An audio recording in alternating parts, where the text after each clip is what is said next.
All right. So, Mr. Sevudredre, um, yeah, we've got quite a few questions that we wanted to ask, mostly in terms of like, for us, the art team, like the looks of certain things or what people will be wearing. But I guess I wanted to take a step back, like for the purpose of this project, it's all like because, like as mentioned before, we're thinking of a story that takes place in an alternate reality, Fiji. So what we're doing is we're looking at the past, at what Fiji was like, and then bringing it forward into the future with no influence from westernization and colonization. And so we were kind of thinking, what would things look like? What would they sound like? What would they be if that line from the past to the present was unbroken? I had the first question I asked was the power setting, but I think that question is might be a bit too vague. But I did want to ask, there was a point, was there a point in Fiji's past where there was going to be sort of a king of Fiji, or or was it to a point where they were still all separate, and only when something colonization happened, then that power structure sort of separated to Bua? Was there like could there have been a king of Fiji, so to speak, around the 1800s or 1700s? No, all the provinces were pretty strong on their own right, and there wasn't a chance of like someone coming over to take over the. There was. Oh, there was. Naulivo, the warlord of Mao in the 1800s. He was the one who met Swede Charles Savage. Charles Savage introduced guns, which then gave them the Bowen warlords the upstart to be dominant. But they were not that dominant. War and battle are two different things. So before that, before Naulivo in the 1800s, the independence, the autonomy was still very much intact all over Fiji. There was no one dominant king in the eastern part of Fiji. In the west, it's even firmer, stronger. Yeah, there was no, even if there was no guns and there was no colonialism, the trajectory would still be many horses, if we put it in that way. Many strong racehorses, but each running their own direction. No one is harnessing them together. When you say colonialism, it just allowed the horses agreement, but the horses were still running in their own direction. Come into this fold, yes, come, then go out again. So if all the provinces sort of held their own kingdoms, and that was brought forward today, would we have something sort of like a great council of chiefs, sort of like one big chief for each province, and they all sort of meet together to run a country, so to speak? This is just really, we're just guessing. There would there was a council. There was a pre-colonial council, and the council was they used to have meetings at the Valenimbos in Nakauvan. There's actually ruins of an ancient site. That site was called Valenimbos Meeting House, and it was supposedly the meeting house of the spirits. It was not actually a meeting house of living chiefs. It was actually where the past chiefs would gather and they'd make decisions in the spiritual world, and it'll be conveyed to the various priests, the oracle priests, who will then communicate it to the living chiefs, etc.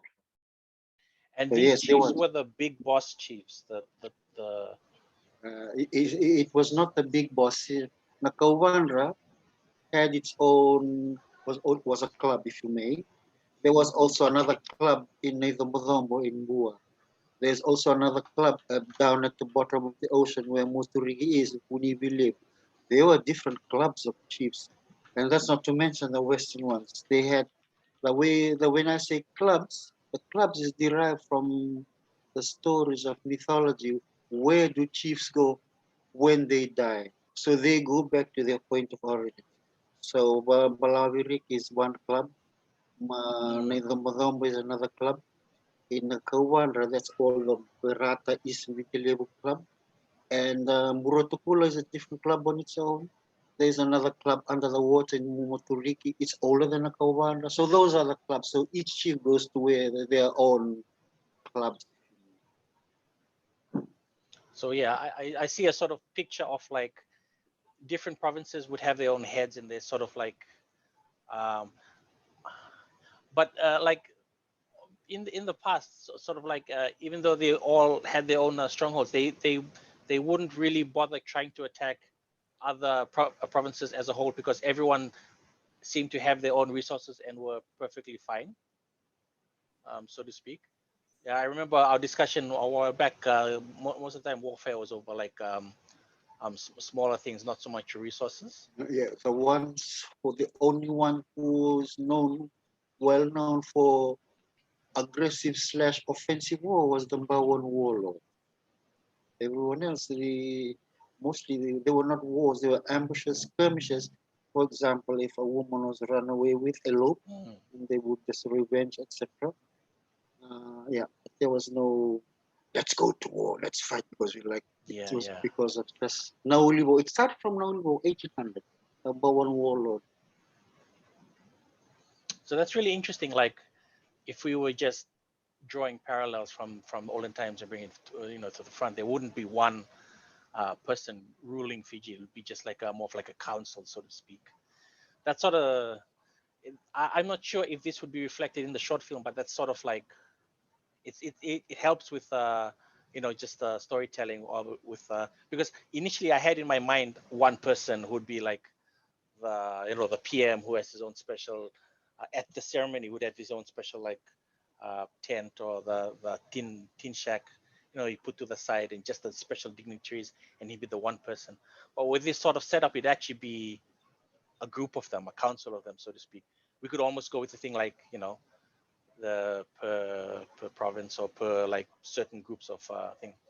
The second question, now it's a bit tricky because initially I was thinking of like there'd be one person, one province, but if they're all separate provinces, in terms of the launch of the Ndrua, the ceremony, what religion would they follow?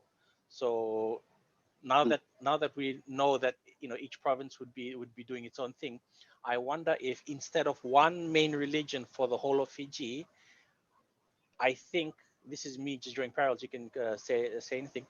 The religion might be, or whatever the province that the launch is taking place in, uh, that might be the religion that they follow, or the specific god that they follow for that particular province in where the draw is launched. So the question I wanted to ask was like, the actual question was if there was one chief for the whole of Fiji, what would be the religion for the whole of Fiji? But since there's no one chief, I might have to ask, like, was there like a province level sort of religion or like specific gods that that the ruling chief set for the province, or was it more like per chief, per village level, in terms of dictating what's the religion? Ancestor veneration. So Ancestral veneration, yeah. when tribes established, evolved, the first senior chief would be the ancestor who would be venerated. And it was this one, they will take the cue, and over the generations, he will be the constant Kalowu. So as time went by, the very first in the older kingdom of Verata, the founding ancestor was Rokomotu. And Rokomotu, when he was venerated, he became known as Pomainandundu Kilani, he who reclines in the sky. So over generations, all the people who established from the old kingdom of Virat and went out, that was their large Raja, that was their main god, Kalobu. And that was the temple, and whatever ethos was established by him, by whoever was the Kalobu, That was the ethos that people would then pick out. So from Mirate, people went as far as you know up to Wundu Point. Oh wow. Yes, so the ethos of whether sacrifice, etc., was established from the then in little tribes as they went out and they settled in the new lands, there would be the version of the younger ancestors who would be not worshipped, but always seeking help from the guidance from the departed ancestors. So, for example, Clan A, there's sub-clans then left, and Clan B, C, D, let's say up to Clan G. They're now in another part of Fiji. Clan G would have its own people, its own, and they would, if they'd like to resort to, say, a bountiful catch, they would refer to one of the ancestors who was known to be a good fisherman. And they would do a little shrine or towards him or her, and they would present the food gifts, and they would present the masu. Now we use the word masu for prayer, but actually masu is a request. In its original form, masu meant to request Request help from from the venerated departed. ancestor. Yes, a venerated ancestor. Okay, that's cool. That's a very interesting tidbit. The When reason the reason why I'm asking this question is because at the beginning of the short film, I wanted to have the sacrifice praying to himself, like just sort of praying to himself, but like he's praying to someone. So now that I've learned about this, we'll change it to so he's basically praying to his own vu, his own provincial venerated ancestor. yeah, So it won't be an actual god; it'll actually be he's someone direct, like a direct ancestor. Okay, that's definitely very helpful. I will put yeah. that on the start. When we do our traditional presentation of I'm going to say that's the original masu. It's not a quiet sort of thing. It's articulated. It's verbalized. Sebu is the original masu, or any transaction over whale's tooth or food offering or yangwana. That's the original masu. Because the way why it's called masu, because it's very high diplomatic language, asking, beseeching, placating, etc. It was only transferred to Christianity because the same depth of theology from Christianity is equal with the Maso theology. So that means if this guy wanted to pray to his vu before he goes, it would be in the form of something like a sevu sevu. Not so much sebu, but it would be verbalized, articulated. Sa tiko na tukang gumayong bolo, sa kere-kere tiko, like that. Okay. Shoot, this is tricky now. Because the quiet prayer, that's introduced through Christianity. So it has to be, he has to say it out loud. Yeah.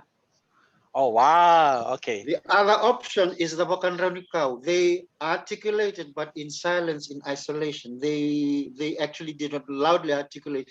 We use the word "wasa mini mini." They would mutter. So, which is why even today, when we drink grog, if we are drinking grog alone, we are always joke, hey, because words uttered quietly is in the realm of witchcraft. Which is why in the larger scheme of things in tradition, things when they are pure, the intent is clean, it has to be uttered out loud and in the presence of another few more. Oh, it has to be announced in the presence of a few more. If you're by yourself, then you. If you're by yourself in a muttering, you are chanting a curse, a spell, like I so.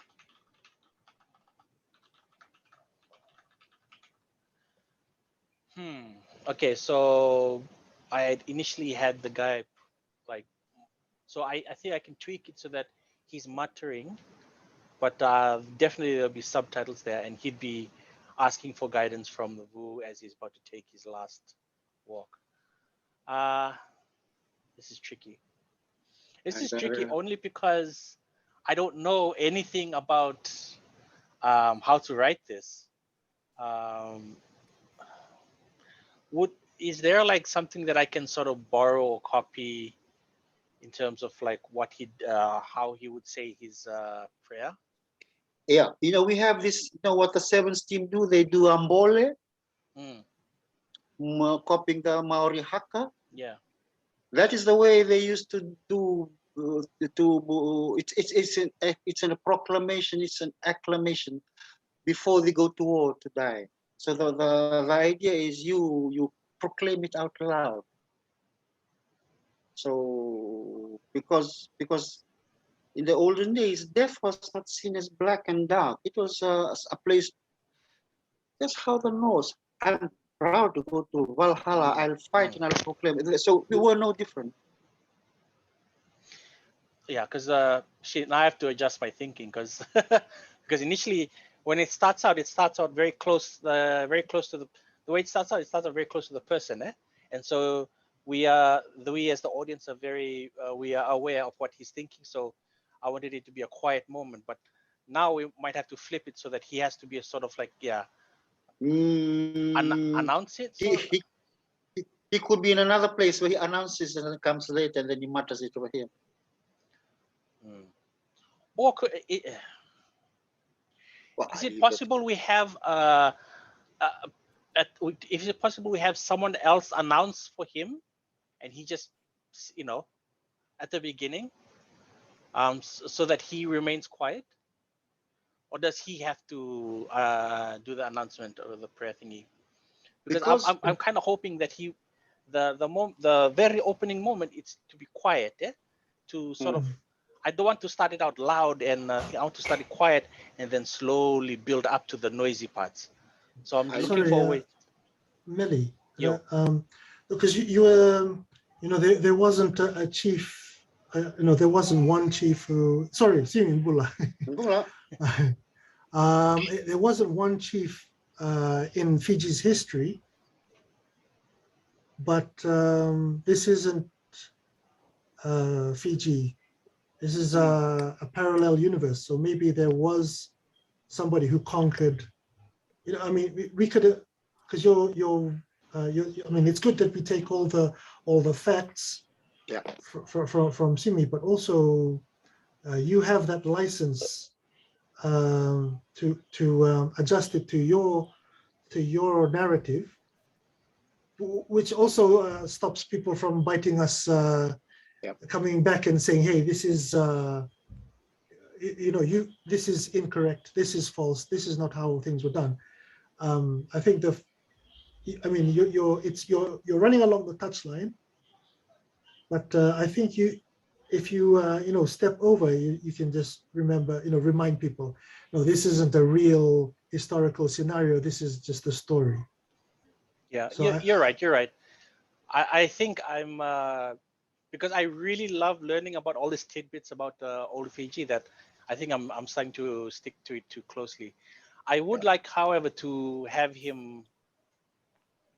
I think I'd like to have him mutter the prayer. Yo, Melly, might I say something for a moment? Okay, we have because you're trying to get that first, that private moment at the beginning, eh? Okay, my granddad told me a story of his father. When they were the first, they went to build a church. There was like it was around 1910, I think. Oh, wow. They went to build the first Methodist church in Nasautoka village in Wainebuka.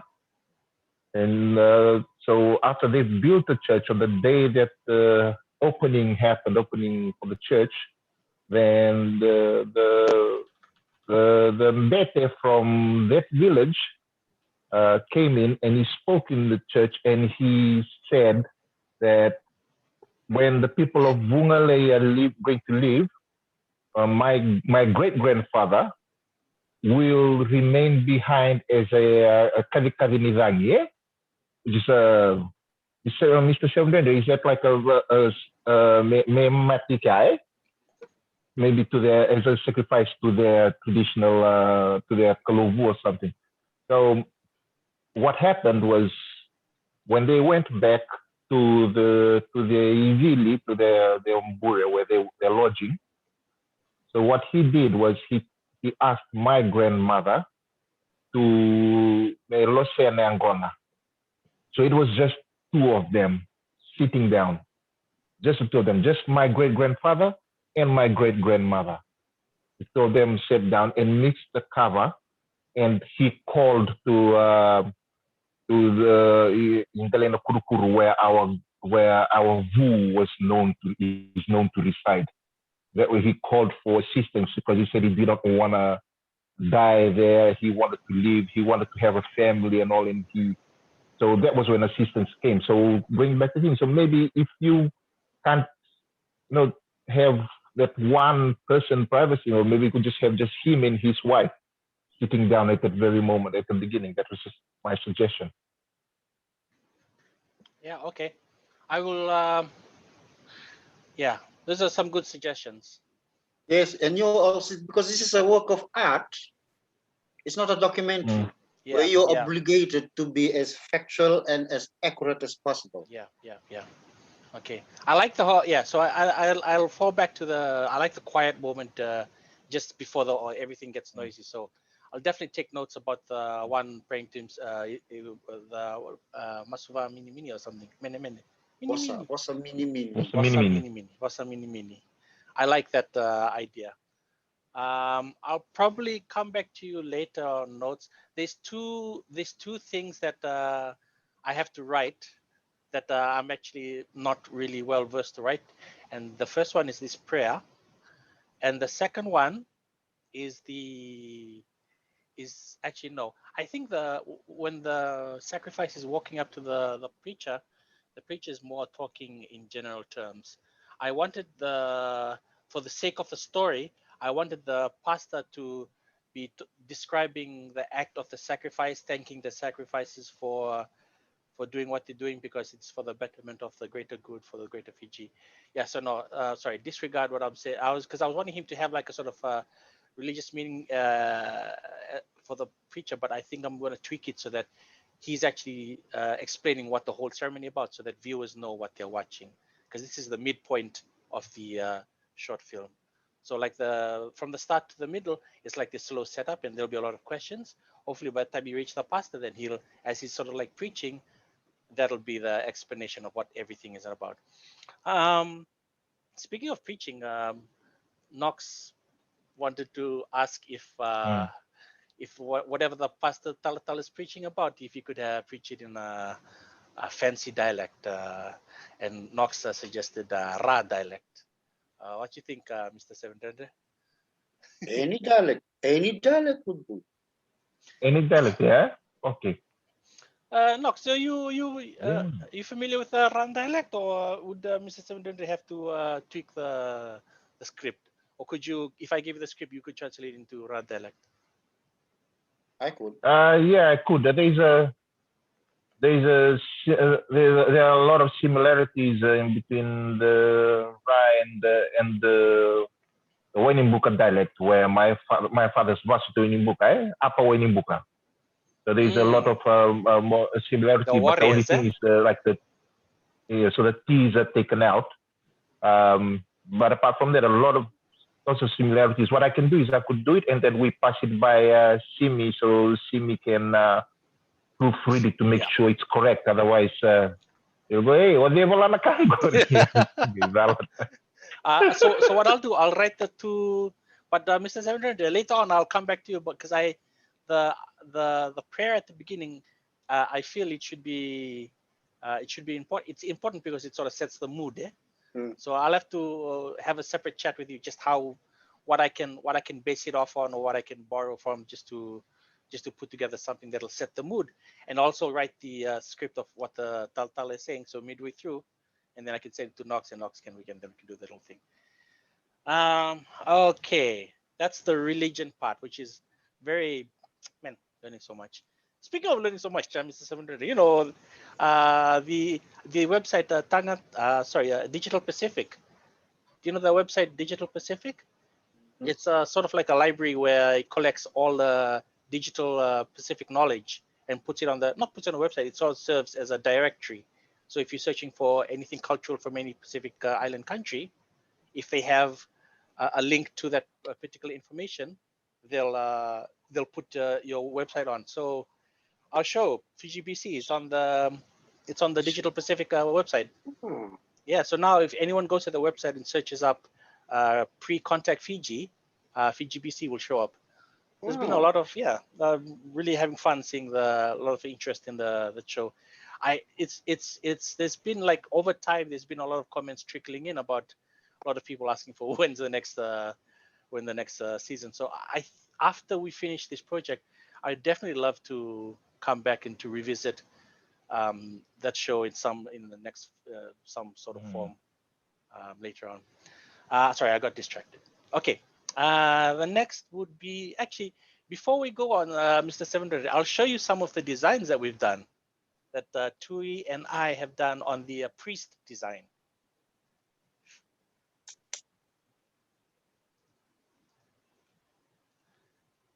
So Tui and I were discussing about, what would Tala Tala of, actually, Tui, I'll let you explain. What's the idea you had when you started coming from this angle of designing what a Tala Tala priest would look like a bete? Yeah. Okay. So with the thought behind this was the mbete was displaced before. Whenever there was a Nakandona Songo and all the important people were sitting at the front, at the top. It was the chief, like even nowadays, it's the chief, the doctor, the talatala. Those people sit at the top when there's a presentation. And that used to be, we're so used to seeing a talatala there, and the talatala is always wearing a sports jacket, a necktie, no matter how hot it is. The talatala is always immaculately dressed. And that's our take on how clergymen should be dressed. So I was thinking with the mbete, because when I originally designed him, I had in mind, a figure that would, be in the shadows, advising the chief, similar to the advisor in Lord of the Rings. There was a Wormwood who had enchanted the king. So he had the king's ear, and he'd be whispering words into the king's ear to control him. But I realized that the mbete wasn't in the shadows. The mbete was he was the chief's right hand man. He was advising the chief. Because we would always think of in modern day, we think of the chief as the witch doctor as sort of a con man, like a car salesman. But in those days, I think, from my limited knowledge, he had his own network. He was a politician. He knew how to, his advice to the chief wasn't just based on the spirits. It was also based on his knowledge, how he could read politics, how he could, his network with his other mbete who believed in similar gods. So his dress is more of, I'm trying to think, how would, if Christianity hadn't come in and shunned the mbete, where would he be? How would he dress? So I'm thinking more of somebody like, a person who everybody looked up to in the village. So that's why he's dressed in some sort of a suit. Something in, so I look at a lot of our, we have a lot of, what we call cults in Fiji.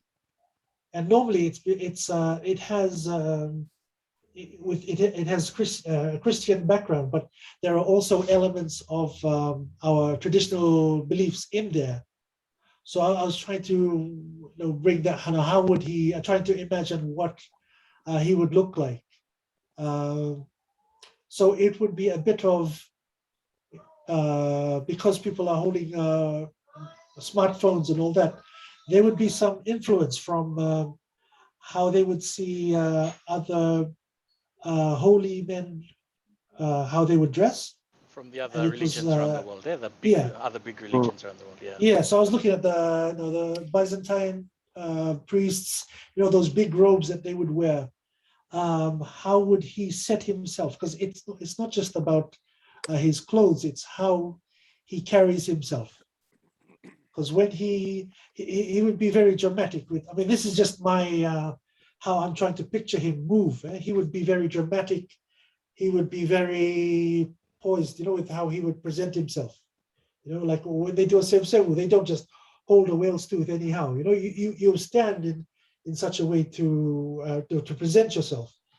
And when he's doing his ceremonial duties, he would be every gesture that he has meaning. So I mean that's the look I was going for. Sorry, I tend to ramble when I get nervous, but yeah, these are the things that I was thinking about when I was designing it. Yeah. 'Cause- Yeah. Sorry, continue. Sorry, I would also have questions because the go-to god that we're thinking of, because he had a snake stuff, we were thinking of Dingay.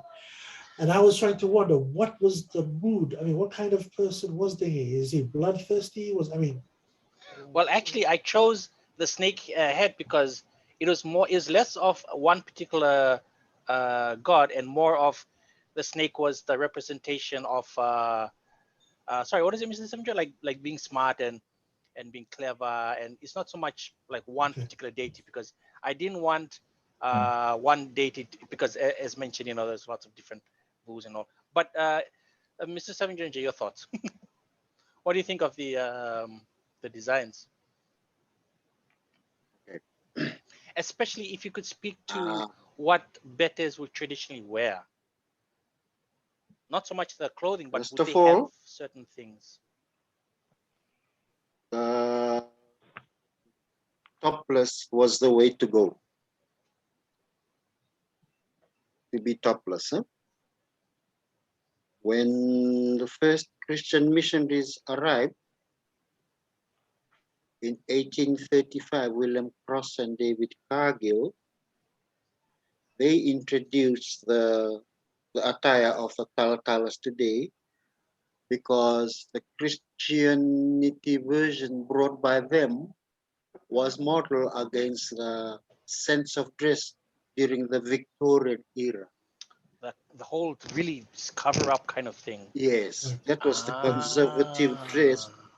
They came from that period of Queen Victoria. So the Victorian mode of conservative dress in the men and the women was what they pushed, which is why even today it reflects, even though he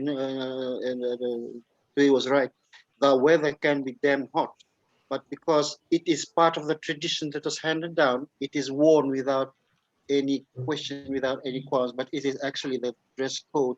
So we are actually carrying on the English legacy, the version of Christianity as the model on England during Queen Victoria's time. You would remember in our social science class that there would be that a picture cartoon. Cover Up. Yeah. Yes. Again, going like Cover Up. Yes. Because the weather here, just like it was so humid, there was less need to cover. They only covered the basic essentials, which is why the covering up was not so much. And people were only covered when they were wrapped in a shroud of mess to be buried. That's awesome. I think that's a good tip. That's cleared up a lot of.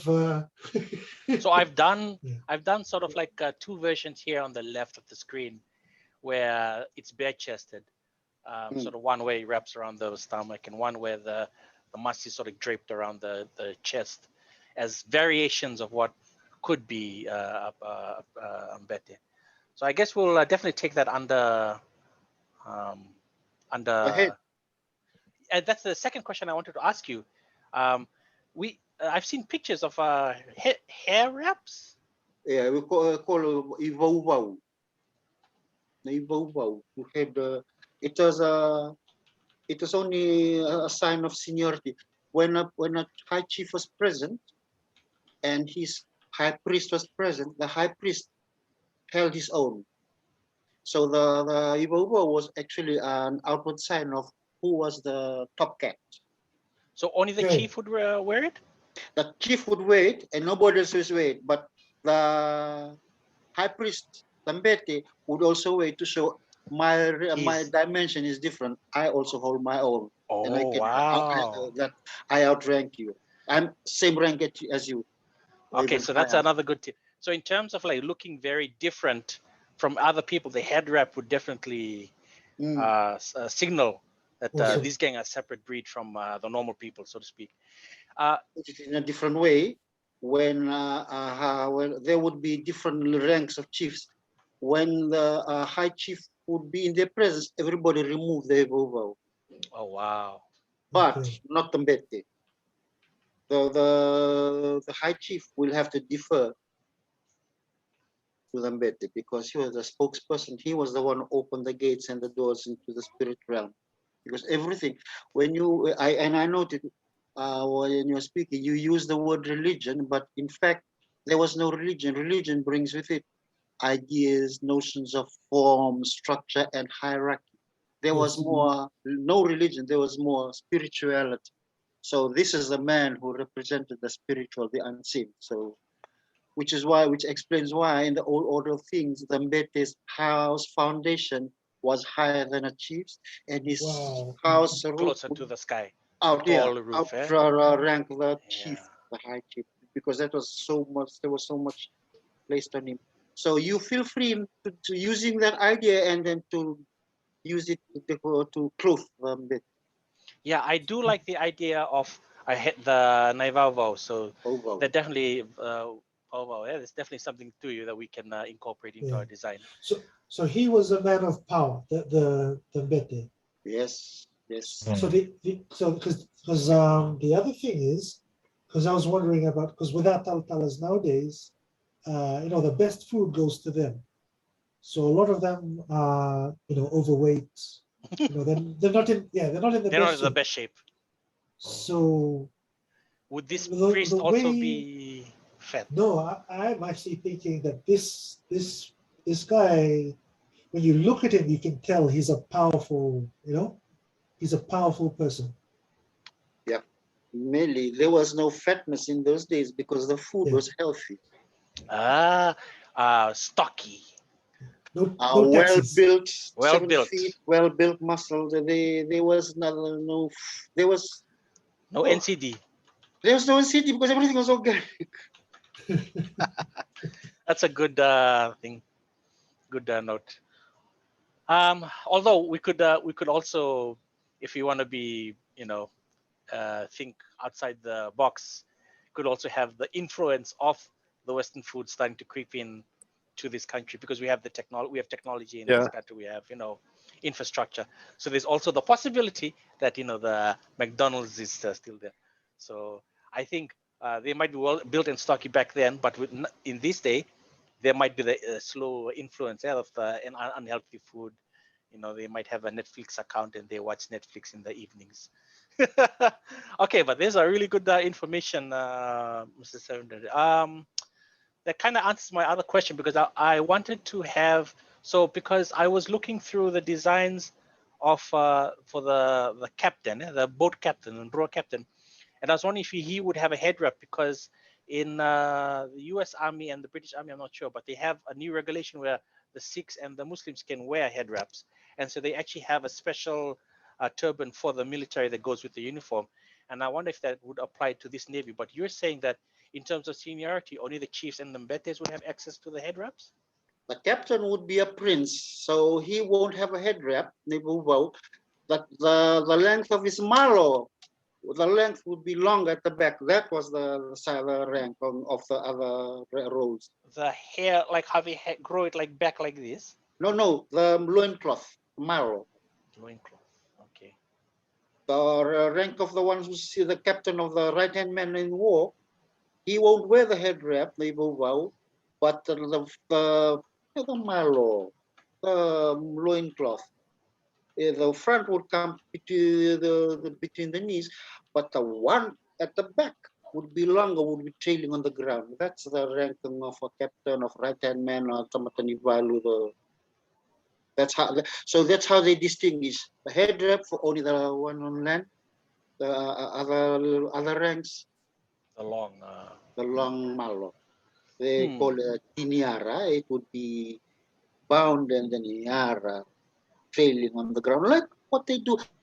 I mean, in the Western countries, the bride would have that train, Right. but in here it's the other way around. The men wore the train. The men were the captains. Yeah. Okay, that's very interesting. I will make a note of that. I wonder if you could somehow incorporate it into the uniform design, because I was thinking in terms of the being dressed up, the Navy captains the Navy personnel might have their own form of a sort of a dress uniform that's only worn during special occasions. That's something we can come back to, Tui. But thanks for that. I Yeah. think, you guys have any more questions in terms of like the people, what they'd wear? I have a note here that some women in the crowd would have their virgin locks, and some other women would have the face tattoos, which is the continuation of the Vingia, where only certain, I think certain women did have the tattoos around the waist and the nether regions, but they'd also have some. I've seen some drawings where they have the tattoos on the face. By the time the Westerners arrived in Fiji in the 17 and the 1800s, there were still tribal motifs tattooed along the women's. What they have in New Zealand Maori, we had it here too with our women. It was a rite of passage for young girls. There was no youth, mind you. You are a child, and then you become an adult. And for male boys, the initiation was a circumcision. For girls, it was a tattoo. So once you got your tattoo, you're a lady. You're a woman. You're a woman. Yeah. You're a woman, sorry. So the different motifs, different clans had different motifs around the cheeks, down to the lips, around the thighs, around the waist. Yeah. So feel free with that. You can go to town with how you do the tattoos of the women. So that means it wouldn't be just certain women. It would be basically any Fijian lady would have the face tattoos to Yes. show that they are ladies now. They They're are no longer like young little girls. So basically, any iTaukei person in the crowd, any iTaukei lady would have the tattoos. So that's definitely something to keep note of too when you're during the crowd, yeah. Because for when the sacrifice walks through the crowd, the people lining up, we're planning to have the most important looking people in the front, on the side rows as the people walking, and then you have all different kinds of races at the back. But the front row, in between, that's like the really important looking game with their suits and whatnot. And so I think we'll definitely have the Fijian ladies and have their face tattoos. Okay. That's Sorry. That's all women that have all Fijian tattoos. women. Only Fijian women, because Only Fijian they would women. be. Yeah. I'm assuming like, okay, like in terms of world building, Fijian women, and then it'll be open. The country would be open up. It wouldn't be like Japan where they restrict foreigners. They have trade and whatnot. So there'll definitely be other races there in the crowd. Yeah, because I was thinking it'd be cool if we have other races, but they've been in Fiji so long, they also have tattoos as well, because they've been integrated into the culture. Well, I don't know. I mean, those are things we can think about later on. I was just thinking it'd be really cool if you see like a Chinese lady there, which has got fancy glasses and everything, and then she has the mouth tattoo. Dulcie Stewart is our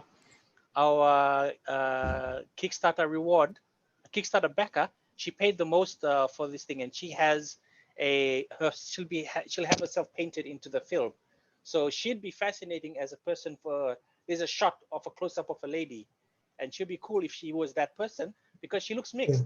Yeah. And definitely you could ask her, and she's a big fan of Vingia, so she'd definitely say yes. I'll ask her. She'd love to have the tattoo thing. For your information, integration and assimilation back in Fiji was far easier than what we have today. Oh? Yeah. Yeah, because the Tongans, the Samoans, they were always trading. Yes. So it wasn't yes. new to see That's why we have the allowance. Hey. Yes, you have you had the people from Samoa and Tonga. You also have those from Solomon Islands, Malaita. They have their village. They have everywhere. Yeah. So there was less there was more green card in those days. Yeah, Come yeah, if yeah. you want. Come stay here, be initiated, etc., Yeah, yeah. etc. Yeah. Marry into my family so I can have access Yes. to all Yes. the fine tapa in The Tonga. advisors and the healers to Ndingi were actually people who now live in Malaita. Wow. That's interesting. They because the evidence of their place in Nakawan that's called Maneaba, the Yavu. The people who were founding ancestors in Viwa in Yasawa, they're people from Samoa who and the one from Vanuatu, and they procreated, and the people from Viwa and why in Yasawa came to be. So there was a lot more easier assimilation in those days. There was no politics. The latest one in the 1800s was the Swede, Charles, the Swedish guy who brought guns.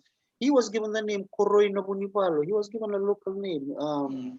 David Whippy, who was the Combao's advisor before leading up to session, he was given the title Matakimbao. There was a lot of more assimilation, which is much easier then. Ah, well, look at that, Fiji. That's a very interesting thing to learn. Oh, Okay, so the crowd will definitely be mixed. That would be fun for you, Tui. For the next set of questions, we're talking about scenery. So Clarence has done some background tests, just painting of the scenery, and he's not here now because I think he has someone looking at his roof now. But the question that he wanted to ask was, in terms of like scenery decoration, did we ever like carve big carvings like how they have it in I don't know, Native America or stone carvings, sort of like to decorate the house or put around stuff? Anything like Easter Island? Anything? Well, probably not on that scale, but did we used to carve? Because I know we used to carve, but we used to carve small stuff. Did you carve anything on a larger scale as separate items, not so much onto the house? Because I know we carve stuff onto the house to decorate it and to the boats. But was there ever any carvings on as separate carvings just for decoration, or maybe for ancestral veneration?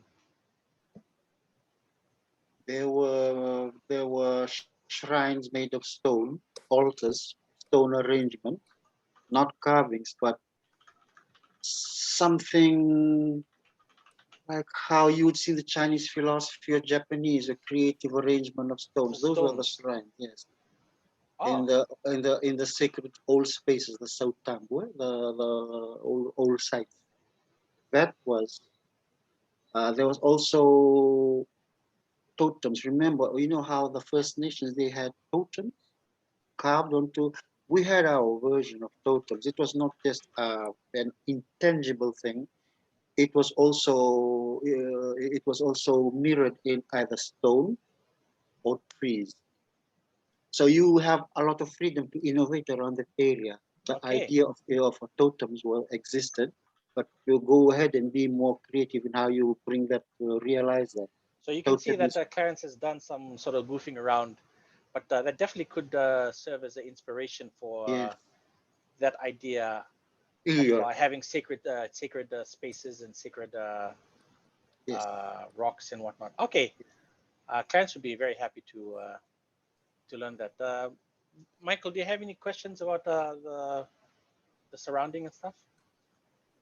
No, just questions about the Drua launching.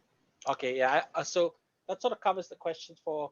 I think one other question we wanted to ask was the material that the sacrifices would lie on. We were thinking masi, but would there also be like kuta? Would they use kuta or some other fine material for the sacrifices to lie on? Okay. The notion of rollers, human rollers as rollers for the Nrua. I'm just then you can then just think around the tradition was introduced actually by Ambawan warlords. Their god was called Bangawalu. He was a bloodthirsty god.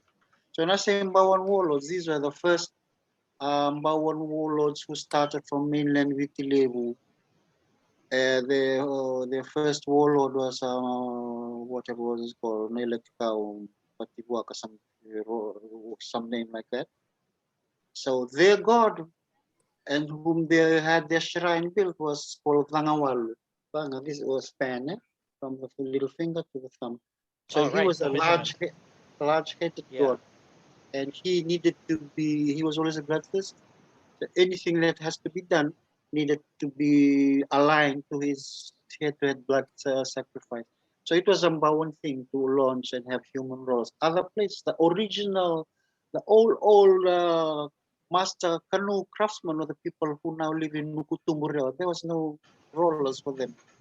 They The just people of launch the boat Nukutum, normally. they just launched. They just launched. Ah, okay. So So, this but show you can feel definitely. free to play Yeah. around the idea. The human rollers, because it was a final act of bravery. I'm going into the land of the ancestors.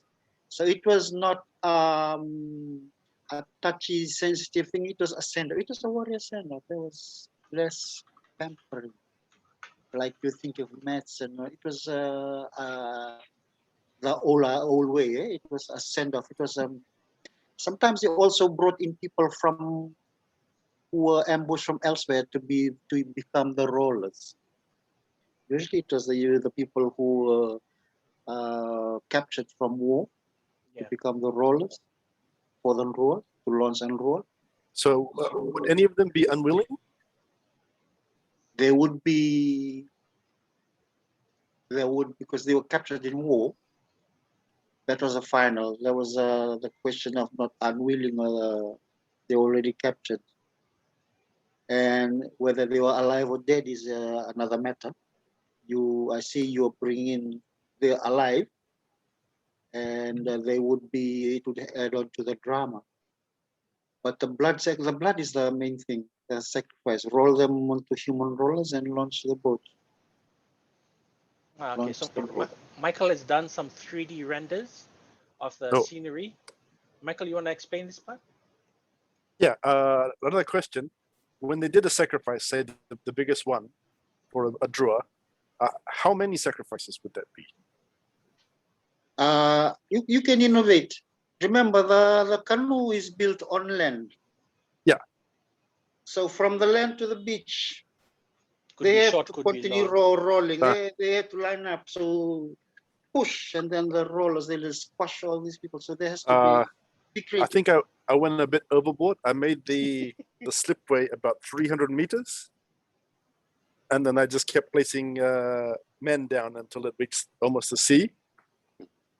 There's about 450 guys in that one.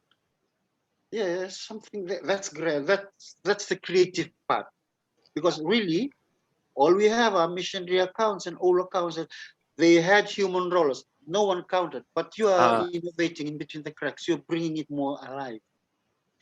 Yeah, in the shots that we have, only one shot where you see the length of people, the length of the runway. So, but Michael and I were thinking maybe it might be a bit too long. We'll shorten it just so that it doesn't look like it's the runway for the plane to take off. I think about half that. Half that, yeah. Yeah, I reckon around half that. We'll get a better look at them. Yeah, definitely. Yeah, so that's one of the last questions about the scenery of the boat. We're also planning for certain shots. You'll see in the background the cityscape. So even though the launch takes place in some place, beside the sea in the nature, at the back you'll definitely see. And we're thinking of putting the Suva cityscape. For people who they pause and they look, they can recognize the Reserve Bank and the other buildings. Make it like it was launched from Lamy. True. Running boat. Nox, did you have any But you can put our houses in there too. Fire. The director's cut, you put your house there.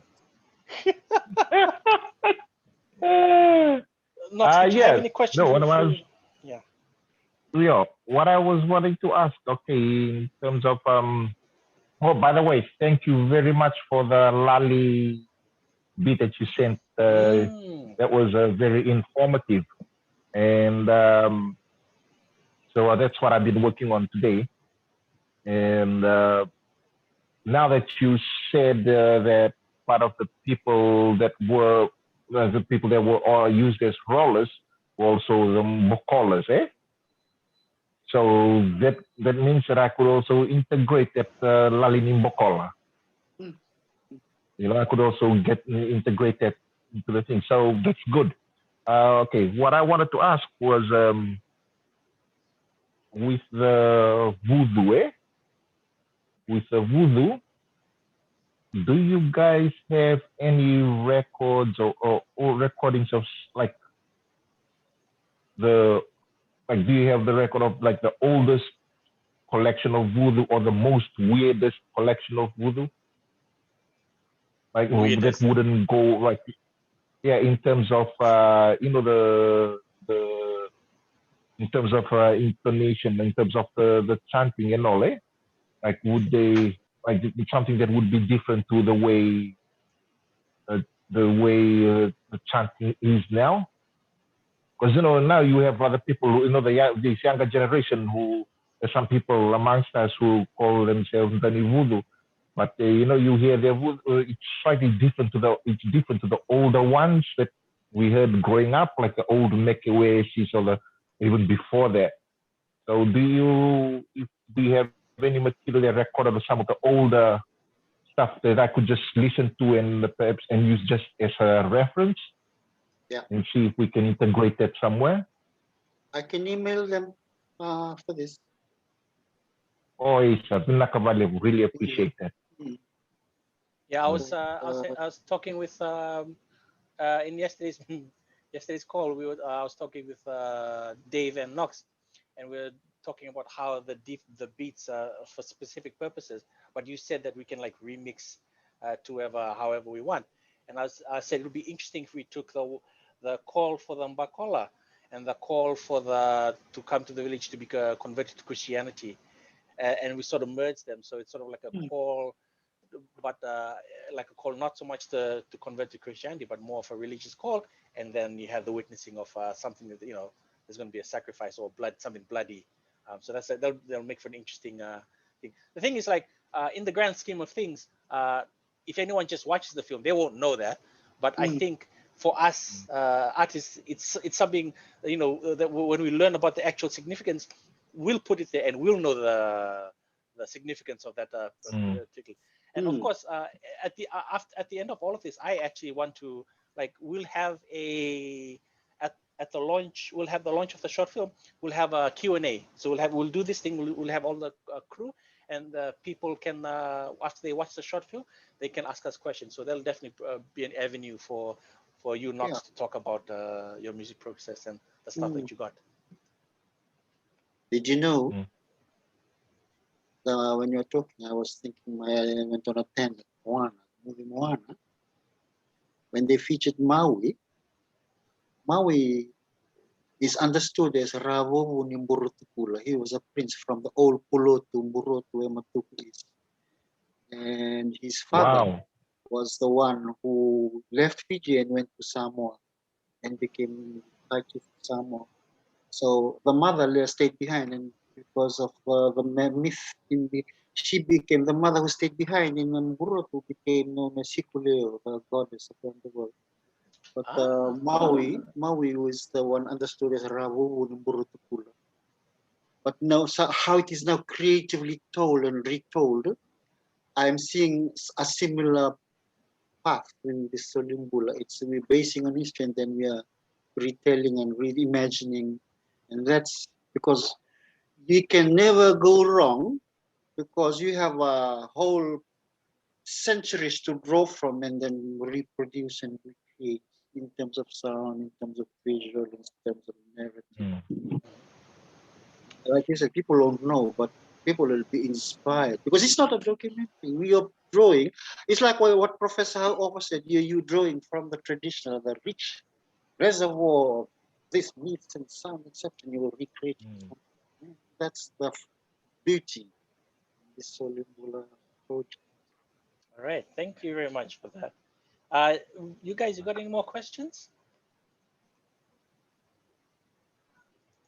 I'm going through my list. I think we've covered pretty much Yeah. everything. Yeah. I'll stop the recording now. No. Yeah.